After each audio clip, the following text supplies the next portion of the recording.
Hey, this is Pamela Riemenschneider. I'm the retail editor for Blue Book Services, and this is the Produce Reporter Week in Review. Greg, you've been out this week doing some vacationing, doing some college visits. Yes. But You know, I was we stopped at the largest truck stop in the world on I-80 in eastern Iowa, and I thought, why didn't I think to do Week in Review with you from the largest truck stop in the world just to one up you on Buc-ee's, but we didn't have it planned well enough. well, the funny thing about Buc-ee's is that it's the world's largest convenience store because they do not allow trucks. And that's an interesting business strategy for that company, and they are obviously finding that it works. So it's two sides of the same coin. Yeah, there As were far there were plenty of trucks to be seen on my my trip up north. epic road journey. I'm just saying I'd rather be at the beach in Florida than driving across Iowa. Just gonna put that out there. Well, it was all about the destination. You should have seen the German food we had.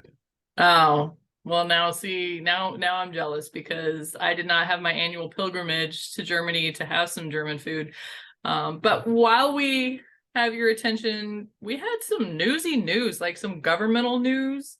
The Florida Tomato Exchange and Fresh Produce Association of the Americas are exchanging salvos in the ongoing tomato suspension agreement. Actually, we all thought that had kind of settled and calmed down, but FTE brought it back up this past week. It sounds like it never really settles entirely. Yeah. So it sounds like what FTE is asking for is to they brought it up again. They want it to be terminated because it is unfair for domestic growers. And the Fresh Produce Association of the Americas came out swinging. They are not holding anything back.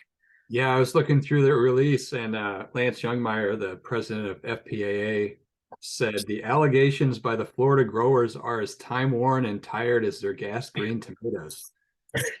They are, both sides are coming out swinging in this one. Yeah, and right now for what's going on is that they are trying to, nothing official has been done. This is just Florida Tomato Exchange bringing it back up and asking for relief. So I don't believe anything has been filed. They're asking for the Commerce Department to bring it up again and get rid of it again.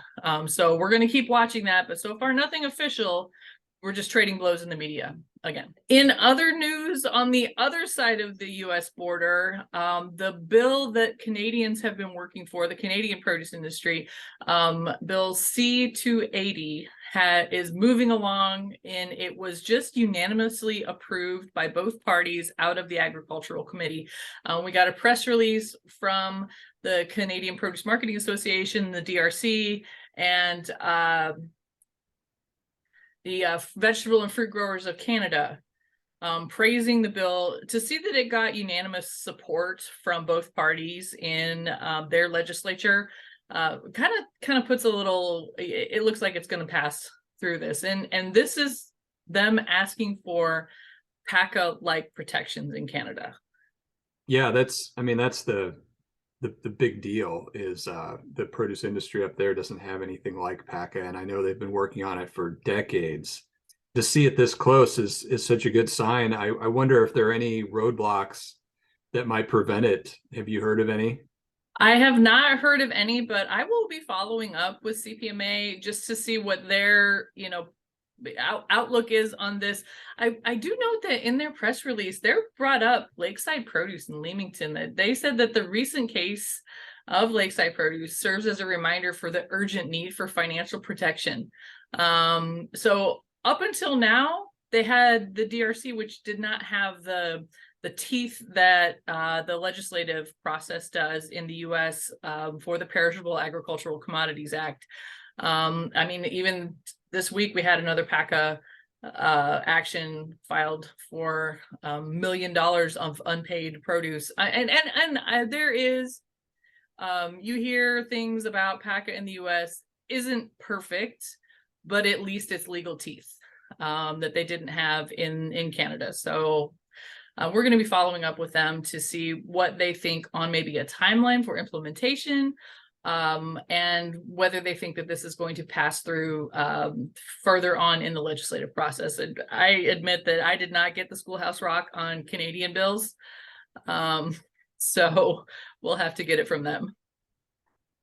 Yeah, it's that Lakeside thing is, I mean, it was a bombshell when it went off, and it sounds like it caught a lot of people off guard, and it's still all the repercussions from it are affecting the industry there. And that's a lot different situation than some of the financial problems we've covered in CEA in the US, because it's a lot of startup, a lot of VC, but the Canadian greenhouse industry is so well established and has been for such a long time.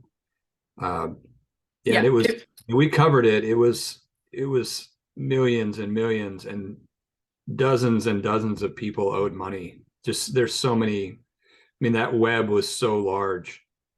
Yeah, and people are still talking about it. When I go out on the road and talk to people I haven't in person, face to face, they still bring it up.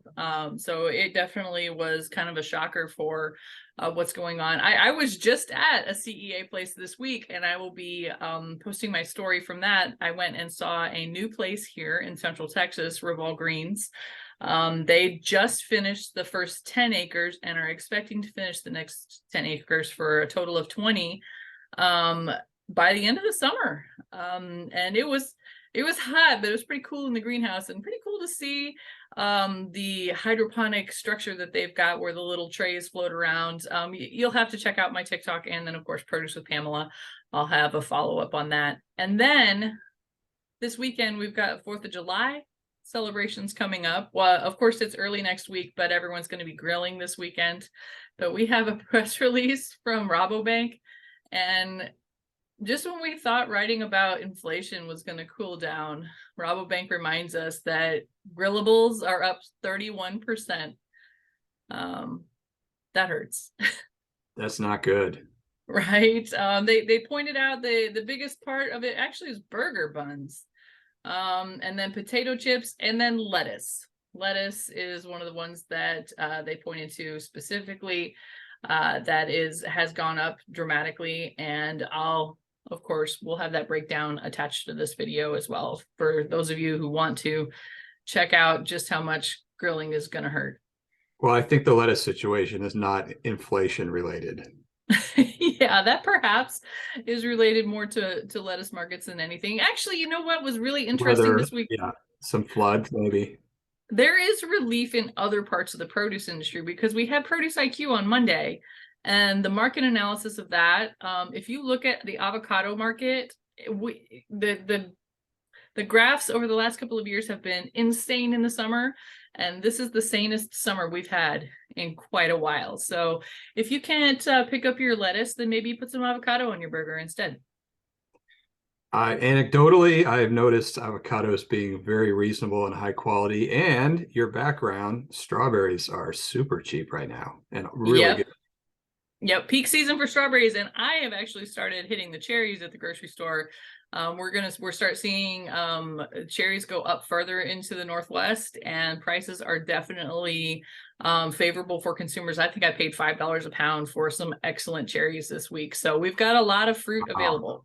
I have not seen them that cheap yet, but I'm in once I see them at that. Yeah. All right. Well, that's it for the Produce Reporter Week in Review. If you are not getting the Produce Reporter newsletter, you need to go to producebluebook.com and sign up.